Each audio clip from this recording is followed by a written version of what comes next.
Hello বন্ধুরা, কেমন আছেন সবাই? সোনার সংসারের নতুন একটি ব্লগে আপনাদের সকলকে স্বাগত জানাই। আজকে এসেছি রাইহানের স্কুলের বার্ষিক অনুষ্ঠানে।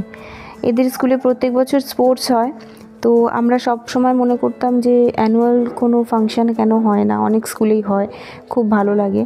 তো এই প্রথম এদের স্কুলে, মানে রাইহান যে বছর থেকে পড়ছে কেজি 1 থেকে টোটাল 9 বছর স্কুলে আছে, তো এই প্রথমবার অ্যানুয়াল ফাংশান হচ্ছে ওদের।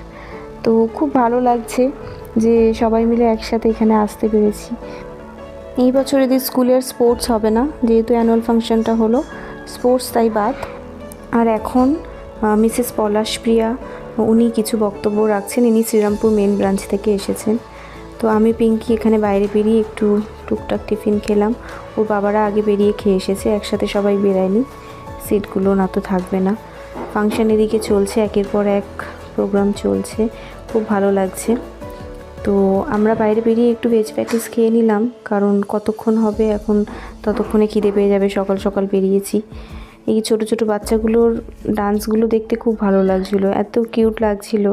এই ছোট ছোট বাচ্চাদের পারফরমেন্স একটু একটু ওরা ভুল করে, কিন্তু ওটাই বেশ মজার লাগে। এখানে আবার একটু বড় একটু ছোটদের ডান্স টুকটাক মিলিয়ে সব বেশ ভালোই লাগছিল। এটা উত্তম মঞ্চে হচ্ছে, উত্তম মঞ্চ যেটা হাজরাতে আছে, মহানায়ক উত্তম মঞ্চ, সেখানে। তো আমরা সকাল সকাল বাড়ি থেকে বেরিয়ে গিয়েছি, 9টার দিকে এসে গেছি। এসে এখানে সবাই একসাথে ফাংশন দেখছি, এটা একটা আলাদাই আনন্দ।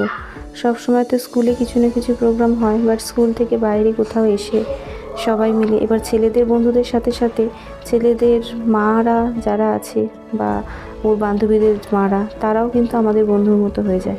তো একসাথে বাইরে সময় কাটাতে খুব ভালো লাগে। এই সময়টা, এই মুহূর্তগুলো তো অন্য সময় আমরা পাই না। একসাথে চা খাওয়া, একসাথে বাইরে একটু গল্প করা। এখন নিচে নেমেছি, নিচে নেমে একটুখানি টি টাইম আছে, তো একটু আমরা চা খেয়ে নিচ্ছি। আর এই হচ্ছে মহানায়ক উত্তম কুমারের স্ট্যাচু। আর এখানে মহানায়ক উত্তম কুমারের প্রচুর পুরাতন ফটো দেওয়া আছে, যেগুলো সত্যি অসাধারণ, দেখে খুব ভালো লাগছিল।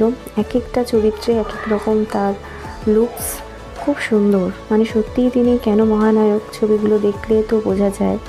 আমরা হয়তো, মানে উনি মারা গেছেন আমাদের জন্মানোর আগেই, তো ওনাদের স্ক্রিনে দেখেছি, কিন্তু এখানে ফটোগুলো দেখতে এত ভালো লাগছিল, খুব সুন্দর। নানান চরিত্রে পুরো অডিটোরিয়ামের নিচের পুরো হলটাই পুরো গোল করে চারিদিকে শুধু উত্তম কুমারের ছবি দেওয়া। এখানে আমরা 4 বান্ধবী একসাথে এখানে একটু গল্প টল্প করছিলাম নিচে নেমে। খানিকক্ষণ ব্রেক ছিল টি টাইমে চা খাওয়ার পরে। তো আমরা উপরে এবারে উঠে যাব, নাটক স্টার্ট আছে না, তো নাটকগুলো সব শেষ হয়ে যাবে। তো এবারে উপরে যাওয়া যাক। আবার এখানে ফাংশন স্টার্ট হয়ে গেছে, খুব সুন্দর লাগছিল। একের পর এক নানান রকমের হিন্দি, ইংলিশ, বাংলা সব রকমের গানই হচ্ছিল।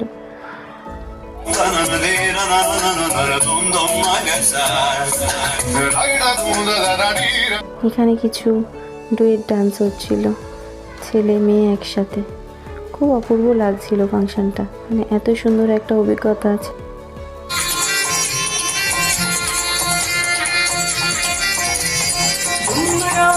ছেলে স্কুলে অ্যানুয়াল ফাংশন ফার্স্ট টাইম। এখানে রাইহানদের ক্লাসের কিছু ছেলেরা পাঞ্জাবি ভাংড়া ডান্স করছে। রাইহান তো গান নাচ কোনোটাই পছন্দ করে না, ওকে বলেছিলাম তুই কিছু পারফর্ম করবি না, তো ও বললো আমার মা গানও ভালো লাগে না, ডান্সও ভালো লাগে না, আমি দেখবো বসে বসে, ওটাই ঠিক আছে। স্পোর্টস হলে আমি নয় পার্টিসিপেট করতাম অন্য কোনো খেলায়, কিন্তু নাচ গানে ওর অতটা ইন্টারেস্ট নেই। আমিও আর অতটা জোর করিনি, জানি সবার সবটা ভালো লাগে না। দেখতে দেখতে ফাংশন প্রায় শেষের দিকে চলেই এসেছে, অনেকটাই সময় হয়ে গেছে। এদের 1টার সময় শেষ হওয়ার কথা, তো 1টা 15-20 মতো হয়ে গেছে। কিছু 15-20 মিনিট এক্সট্রা টাইম মঞ্চ থেকে, ওখান থেকে পারমিশন নিয়ে নেওয়া হয়েছে, কারণ পারফরমেন্স আরও বাকি ছিল অনেক স্টুডেন্টদের। অনুষ্ঠানের শেষে এখানে সমস্ত টিচার যারা আছেন হলিওম স্কুলে আর শ্রীরামপুর মেন ব্রাঞ্চ থেকেও অনেকে এসেছিলেন, তো তারা সকলে মিলে একসাথে স্টেজে একসাথে ফটো নিচ্ছিলেন। আর একসাথে সবাই এখানে জাতীয় সঙ্গীত গান গাওয়া হলো, ম্যামরা, গার্জেনরা সবাই মিলে। সব কিছু মিলে শুরু থেকে শেষ পর্যন্ত সবটাই সুন্দরভাবে কাটলো। এবারে আমরা আস্তে আস্তে বাইরের দিকে যাব, অনেকেই বেরোনো শুরু করে দিয়েছে, তো আমরা ভাবলাম পুরোটা শেষ দেখেই যাই। তো সব কিছু মিলে খুব ভালো কাটলো দিনটা। আমার নিজস্ব পার্সোনালি খুব ভালো লাগলো। এখানে ওদেরকে পার্সেলে দিয়েছে, এখানে পোলাও দিয়েছে, পনিরের একটা তরকারি আর গোলাপ জামুন। পার্সেলটা হাতে করে নিয়ে আমরা বাইরেই বেরিয়ে গিয়েছি। বাইরে এখানে আমরাও কিছু খাবো, বাইরেই খাওয়া দাওয়া করব। তো ছেলেরা পার্সেলের খাবারটাও ওখানে বসে খেয়ে নেবে, আর আমরা চারজনা, শিবমের বাবা মা আর আমি আর ওর পাপা বাইরে কোথাও একটু লাঞ্চ করে নেব। তো একসাথে সবাই মেট্রো করে এবারে বাড়ির দিকে রওনা। আবার কবে এই দিনটা পাবো জানি না, কিন্তু প্রত্যেক বছরে যদি এরকম হয় খুব ভালো লাগে। তো সন্ধ্যাবেলা আমাদের একটা বিয়েবাড়ি ছিল, সেখানে গায়ে হলুদ ছিল। তো আজকে আবার সেখানে স্কুল থেকে এসে ফ্রেশ হয়ে একটু রেস্ট নিয়ে আবার চলে এসেছি এই বিয়েবাড়িতে। এখানে আমাদের রাত্রি নেমন্তন্ন। এখানে খুব সুন্দর সাজিয়েছে, প্লেটগুলো যে দিয়েছে খাবারের এত সুন্দর সাজিয়েছে, তাই একটা ভিডিও করে নিলাম।